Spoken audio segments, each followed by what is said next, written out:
In today's video, we're going to be discussing how we determine the actual three-dimensional shape of a molecule. So we've been drawing Lewis structures for about a week now, and I've mentioned a few times that Lewis structures show us how atoms are connected and where all of the electrons are, but they don't accurately convey the 3D shape. I've said, where you put the atoms doesn't really matter in a Lewis structure. Just throw the peripheral atoms wherever around the central. So we've kind of just been choosing randomly where we display our the shape, or how we display the shape of our molecule. So today we're going to talk about how we actually figure it out.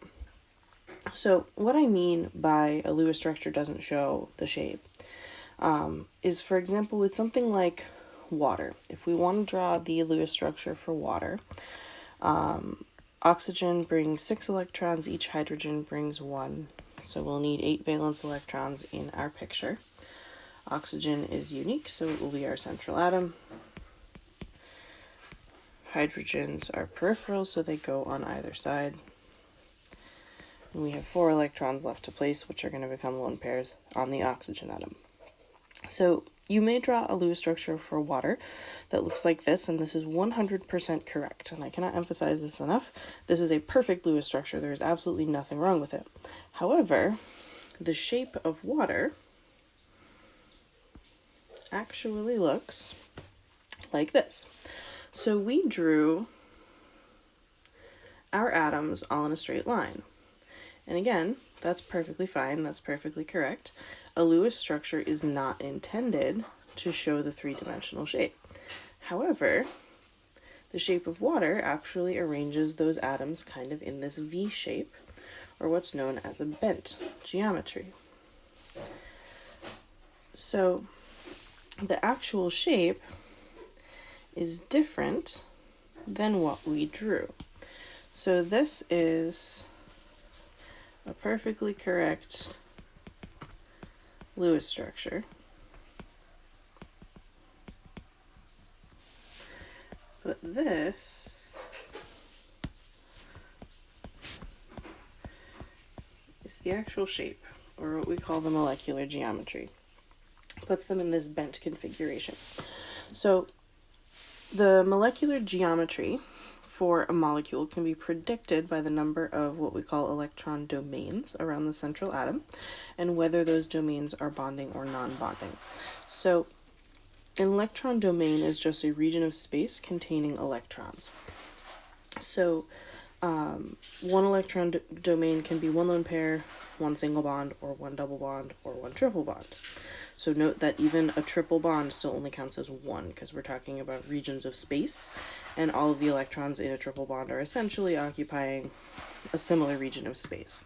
So if we look back at our example of water, this single bond is 1 electron domain, this single bond is another, this lone pair is a third, and this lone pair is a fourth. So the oxygen in a water molecule has 4 electron domains around it. And that's what's going to help us to predict this shape, to actually be able to know that water has this bent geometry. So this is all based on something known as valence shell electron pair repulsion theory, commonly referred to as Vesper Theory, even though that's not quite what the acronym spells, which essentially is just telling us that electron domains are going to repel one another to spread out as much as possible around the central atom. Each electron domain, as its name suggests, contains electrons. Electrons are negatively charged, and like charges repel. So if there are 2 electron domains around a central atom, so let's say this is our central atom, if we have 2 electron domains that we want to arrange as far apart as possible, they're going to point in completely opposite directions. There's going to be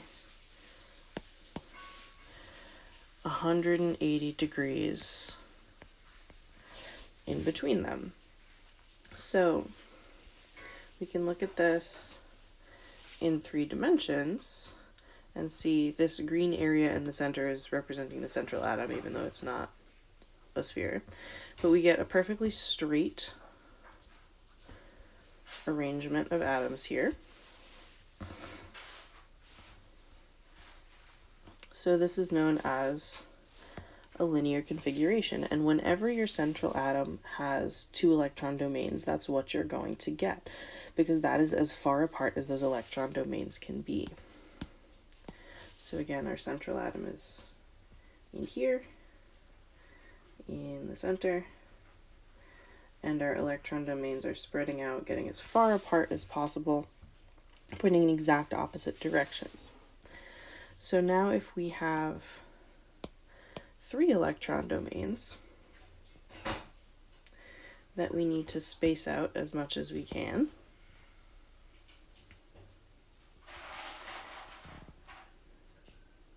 we can spread those out to the corners of a triangle, where now all of our angles are going to be 120 degrees. So we spread them equally around a circle.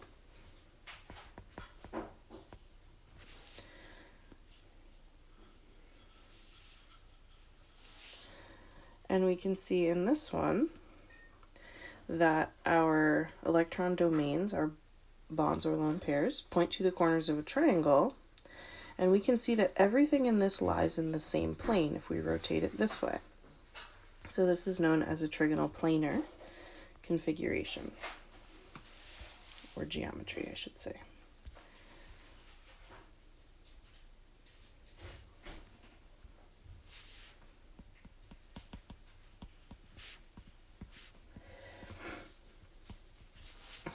So 4 electron domains is where things get a little bit tricky.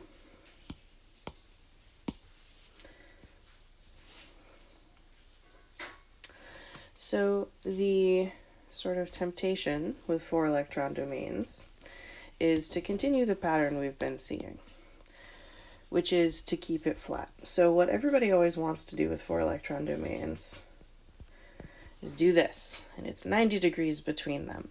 But that's because you're used to thinking 2-dimensionally. You're used to thinking about a flat shape. And we can do better than that in 3 dimensions.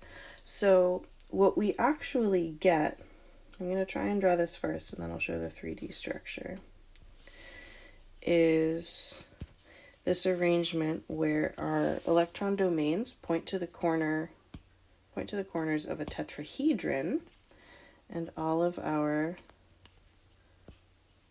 why won't this go away? What did I do? Oh, it fixed itself. Okay. All of our bond angles are 109.5 degrees. So this is a little bit hard to see flat because it's a 3-dimensional structure. So if we take a look at it here, we can see this object in 3 dimensions. So because it's not flat, this is where drawing it gets a little bit tricky. So this is where the 3D drawings become particularly useful. So this is known as a tetrahedral structure, since the bonds point to the corners of a tetrahedron.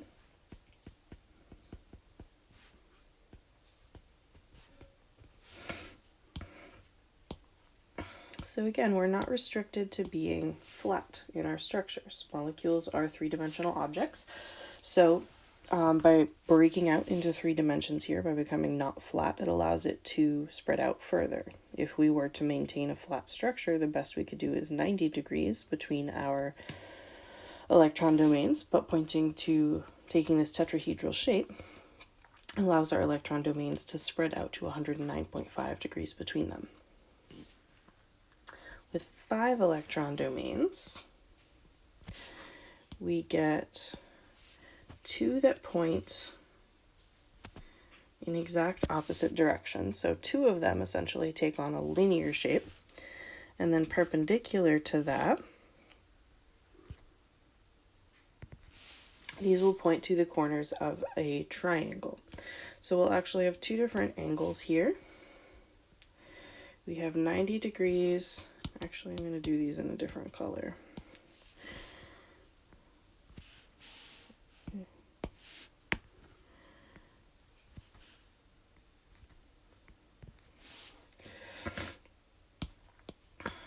So we have 90 degrees between the vertical ones and the horizontal ones. So the green ones are perfectly vertical as I've drawn it. The purple ones are all perfectly horizontal, even though it doesn't look like it. And then between each of the purple ones is 120.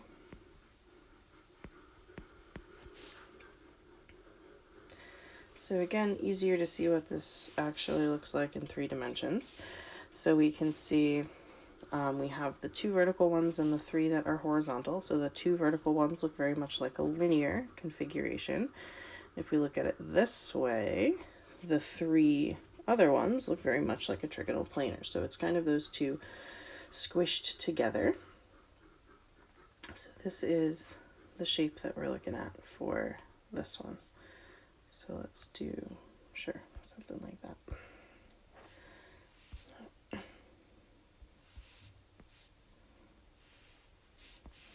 And this one is known as a Trigonal Bipyramid.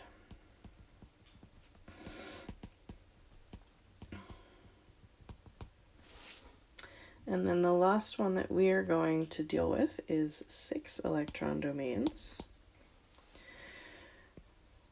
which puts basically everything perpendicular to everything. So we have bonds along the x, y, and z axes, and all of our bond angles are 90 degrees.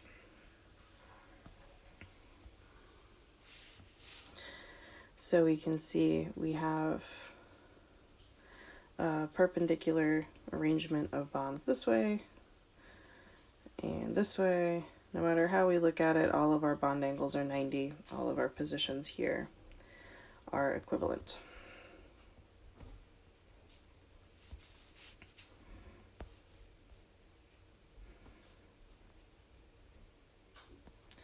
And this one is known as octahedral, which can be a little bit confusing because it has 6 electron domains, but it's called octahedral. But the reason it's called octahedral is that if you were to connect all of those gray spheres with lines, you would be forming an octahedron, is the shape created by this. It would be an 8-faced shape, sort of a square pyramid on the top and the bottom, is where the name actually comes from. So these describe the general shapes for different numbers of electron domains, but when we're describing the molecular geometry, we're actually looking for what shape the atoms make. So there are different geometries depending not only on the number of electron domains, but also on the number of lone pairs. So I have a whole chart down here that I've also posted separately, so it's easier to reference, that shows you by number of electron domains and by number of lone pairs what each geometry is going to be with a little 3D picture. So if we go back, for example, to water, so we determined earlier that water had 4 electron domains. So if we go back and check out those electron domains, we see that there were 4 electron domains total. 2 of them were lone pairs. So we have 4 electron domains, 0 lone pairs, 1 lone pairs, 2 lone pairs, bent geometry. Hey, that's what we saw earlier as the actual geometry for water. So we can tell based on how many electron domains are on the central atom, as well as how many of them are lone pairs, what the molecule is going to look like. So at this point, we're going to do a couple more examples. You're welcome to pause here and try them on your own if you'd like. I'll give you a chance to pause between each problem as well. So first up, HCN. So for all of these, the first thing you're going to have to do is draw a Lewis structure. So we always want to start out by figuring out how many electrons there are going to be. Hydrogen is in group 1, carbon is in group 4, nitrogen is in group 5. And again, that's coming from their location on the periodic table. So that gives us a total of 10 electrons. Choosing our central atom, Hydrogen can never be central, so we're really comparing carbon and nitrogen. Carbon is pretty much always a central atom when it's there, but it is also less electronegative than nitrogen. So carbon is going to want to go in the middle with a hydrogen and a nitrogen around it. Our next step is to fill in our peripheral atoms' valence shells. So we'll add 3 lone pairs to nitrogen. And this now takes care of all of my electrons. So this has 10 electrons in the structure, which is the target number that I'm aiming for. However, carbon does not have a filled valence shell. It only has 4 valence electrons. So I'm going to fix that by moving lone pairs to create a multiple bond. So moving 1 lone pair creates a double bond. Our carbon still only has 6 valence electrons, does not have a filled valence shell, so I can move another pair to create a triple bond. And now my valence shell is filled. So to figure out the geometry, once my structure is done, I want to look around my central atom and figure out how many electron domains I have. So the single bond counts as 1 electron domain, the triple bond counts as 1 electron domain. So I have a total of 2. So I have 2 electron domains,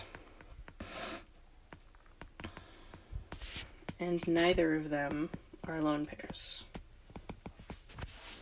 So looking down at my geometry chart here, 2 electron domains, 0 lone pairs is a linear arrangement. So our geometry on this one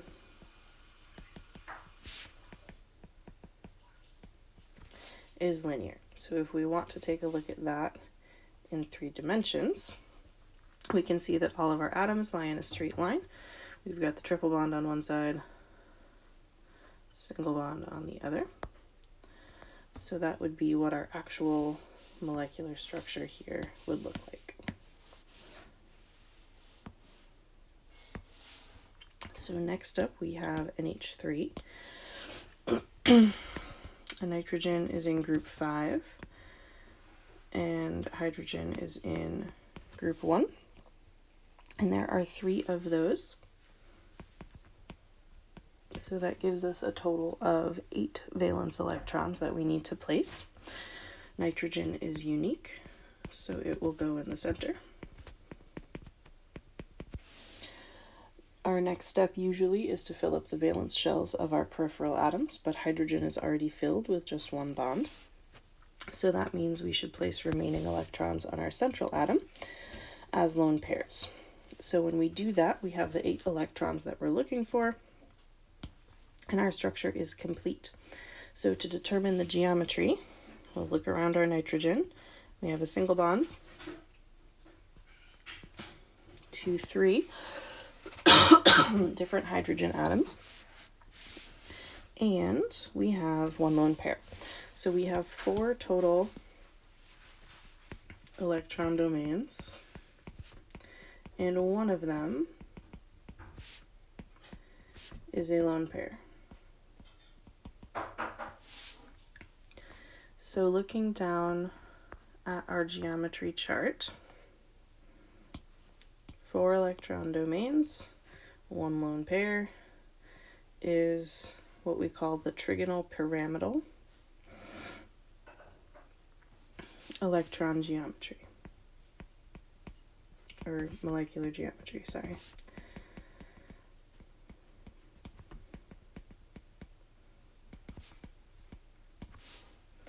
So looking at the actual structure of this one, we can see, so this is treating our lone pairs as essentially invisible. You can put kind of a little marker there to help us remember where that lone pair is. But with molecular geometry, what we're really concerned with is the shape made by just the atoms. The lone pairs are mostly empty space, so we are just considering the shape made by the actual atom. So we can see that that central atom is a little bit up above the other one, so it makes this little pyramid shape, which is where the trigonal pyramid name comes from.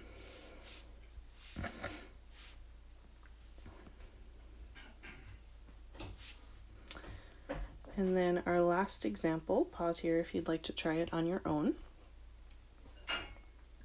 Our last example is SF4. So sulfur brings 6 electrons, each fluorine brings 7, so that's going to be a total of 34. Sulfur is unique, so it goes in the center with our fluorines around it. Our next step is to fill up the valence shell of those fluorine atoms. And at this point we have 32 electrons, meaning we have 2 more to place, which must go on our central atom. So now we've placed all of our electrons, everybody has filled valence shells, sulfur has an expanded octet, and that's fine. To determine our geometry, we have 4 bonds plus 1 lone pair. So we have a total of 5 electron domains.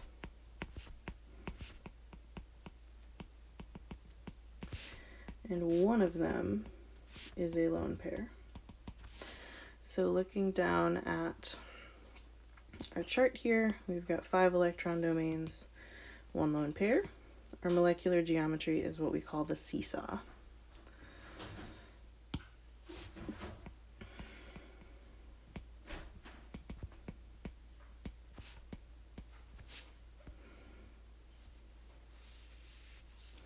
So this geometry is one that it's not super obvious where its name comes from until you can actually like really see it in person, get a feel, get in like with a model kit or something.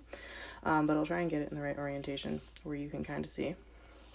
That's pretty good.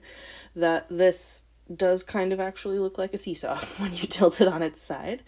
That it has its little legs down the bottom and then the places where you would sit on either end. So the names of the geometries are intended to describe the shape that they form. Let's try and get it back in that one. That'll do. And so that's what this molecule actually looks like in 3 dimensions. So molecular geometry is really easy to predict once you kind of know what the options are, just based on your Lewis structure, but it's always really important to remember that your Lewis structure may not actually look anything like the actual 3-dimensional molecule. That this molecule, as I chose to draw it, and it was an intentional choice, was to just symmetrically arrange my fluorine atoms top, bottom, left, right. It looks like a 90-degree bond angle, but it's definitely not. I mean, this is probably right about 90 degrees, but the angle between these two on the bottom is closer to 120 because of that trigonal pyramidal arrangement of our electron domains overall. There's our lone pair over here that we're not seeing. So it's always important to remember, and we'll talk more about this in our next video as well, that your Lewis structure doesn't necessarily look anything really like your actual molecule.